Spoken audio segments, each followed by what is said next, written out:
प्रवीण तरडे यांनी बनवलेला देऊळ बंद हा फालतू चित्रपट बघायला कोणीही जाऊ नये, तुमचे पैसे वाया जातील.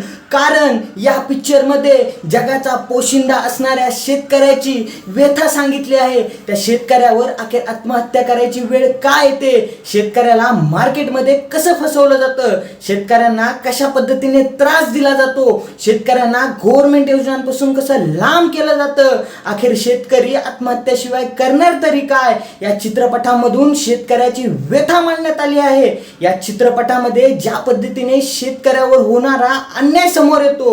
कोण म्हणतं कुठला पिक्चर प्रबोधन करू शकत नाही, पण हा पिक्चर तुम्ही एकदा निश्चित बघा. यामध्ये शेतकऱ्याची व्यथा जशास तशी मांडण्यात आली आहे.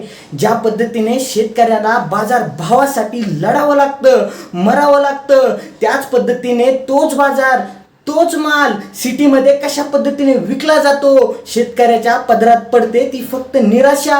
पैसे कमवून निघतात ते दलाल.